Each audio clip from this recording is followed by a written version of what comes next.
Bonjour les enfants, c'est papa. Mon mur est un asile psychiatrique à ciel ouvert et ma salle d'attente est toujours bondée. Bienvenue à la clinique de Noël les enfants, la clinique du joyeux Noël. Les enfants, je voulais vous présenter notre plus grosse réussite de cette année 2023. On travaille et parfois apprécier le résultat de son travail, surtout un travail comme le nôtre, c'est difficile à voir. Hein. Il y a des gens qui disent tout le temps, vous savez même à quoi au Cameroun? Les enfants, je vous présente notre plus grosse réussite, l'homme qu'on appelle Stevie, ma petite poulette.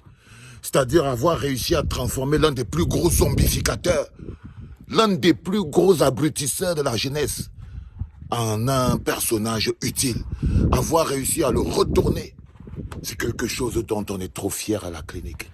Le seul fait que Steve Fa soit passer de 3 minutes du peuple, 3 minutes du peuple, où il abrutissait les masses, à 3 minutes du changement, les enfants, c'est du bonheur.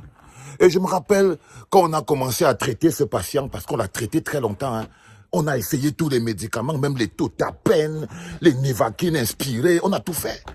On a tout fait. Et les gens disaient, oh, dis donc, tu cherches les vues, tu es sur Stevie pour machin, tu dis que non. Si les enfants du Cameroun ne se mettent pas au service du peuple camerounais, c'est compliqué. Et là, Stevie, il croyait qu'il était au service du Cameroun à l'époque. Il jouait les patriotes.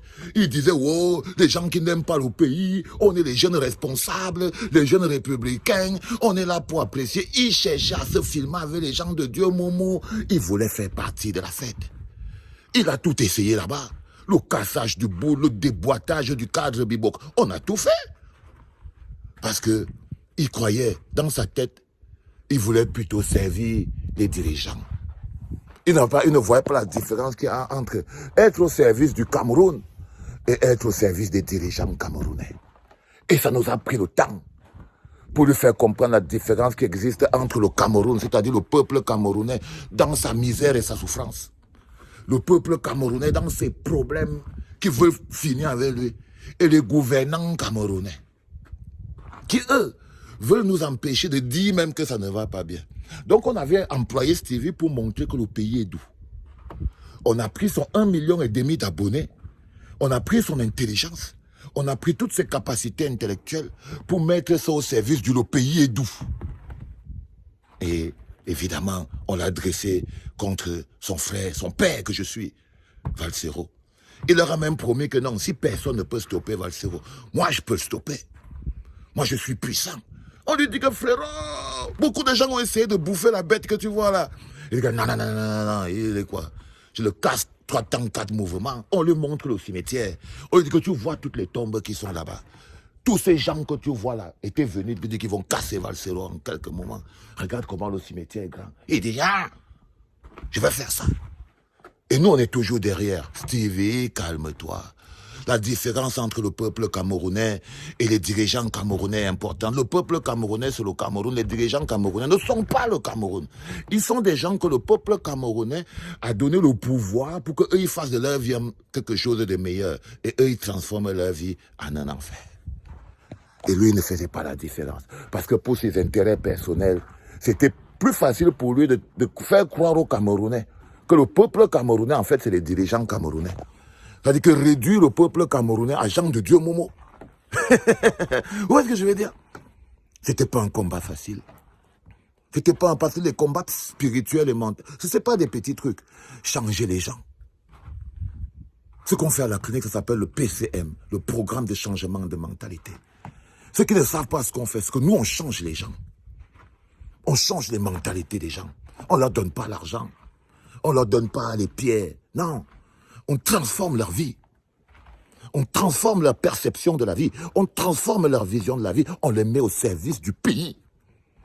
C'est-à-dire des plus pauvres et des démunis. Quand on te dit qu'on te met au service du pays, c'est un peu au service de Pomba. C'est un peu au service des ministres. Parce qu'eux, ils se servent du pays. OK? Mais quand on te met au service du pays, c'est au service des gens qui souffrent. C'est au service des petites personnes. C'est au service des gens qui sont là comme des faire-valoir, des gens qui ont besoin qu'on parle pour eux, des gens qui ont besoin qu'on crie, qui n'ont pas d'eau. Les gars, vous ne pouvez pas savoir ce que ça fait d'avoir des gens qui crient pour voir votre place. Ils sont plus importants que ceux qui vous donnent de l'argent. Les gens qui crient à votre place, qu'il n'y a pas d'eau, il n'y a pas de courant, Il n'y a pas d'électricité. Ces gens-là, ils vous aiment plus que ceux qui vous donnent de l'argent. Ils vous aiment plus que ceux qui vous donnent du riz et du pain. Ils vous aiment plus que tous ceux que vous déifiez et qui, eux, ne vous calculent même pas. C'est-à-dire que vous déifiez des gens qui ne vous calculent pas, qui savent effectivement qu'ils n'ont jamais eu un problème d'eau. Même quand on coupe l'eau, eux, ils ont l'eau. Même quand on coupe le courant, eux, ils ont le courant. Vous partez vous agglutiner chez eux. Et quand vous avez un frère qui dit que vous voyez le bonhomme là, il ne peut pas être avec nous. Parce qu'il ne se rend même pas compte que la chose la plus importante pour nous, dans nos vies, c'est d'avoir l'eau, le courant, l'électricité. Les petites choses comme ça, qui sont très importantes et qui vous font être un être humain. Parce que la bière, les chocos, les photos, les amitiés, ça ne fait pas de vous un être humain, ça ne vous donne pas la dignité. Parce que vous ne pouvez même pas vous laver. Vous ne pouvez même pas vous laver, ni laver les habits de vos enfants. Vous ne pouvez rien faire de tout ça.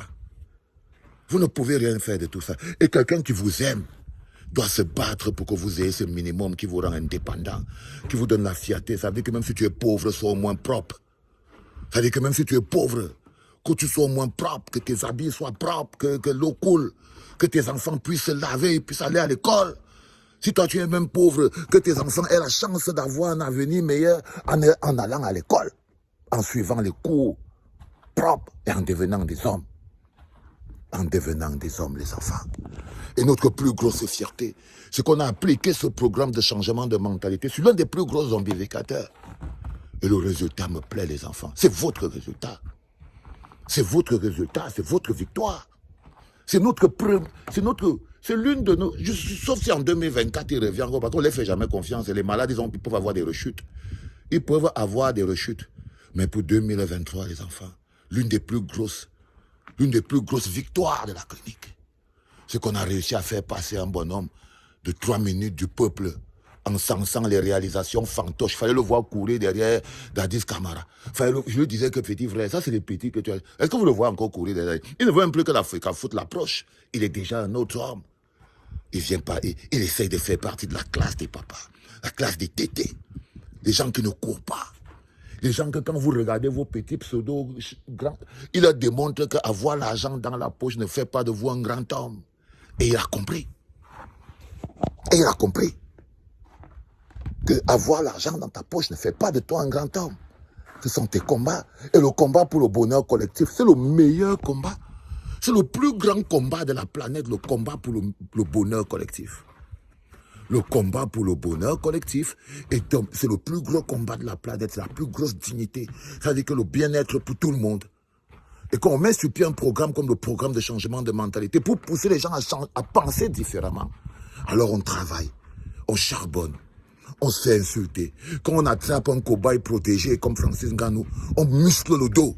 Parce qu'on sait qu'il y a beaucoup de personnel d'appui autour des personnages protégés comme les Francis Ngannou. On sait qu'il y a beaucoup de personnel d'appui là-dessus et ils vont venir pour essayer de justifier leur frustration. On muscle le dos et on commence à recevoir les coups et on traite le patient. On muscle d'abord le dos, hein, vous tapez et nous on traite le patient. Aujourd'hui, il sait qu'il n'est qu'un embellisseur de misère, ça le pique. Hein. Il ne savait pas qu'il était ça. Que son rôle qu'on lui a donné après avoir gagné sa victoire là-bas au Cameroun, là, on lui a donné la fonction d'embellisseur de misère.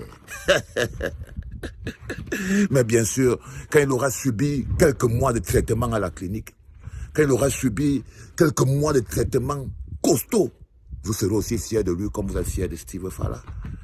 Eh ben oui.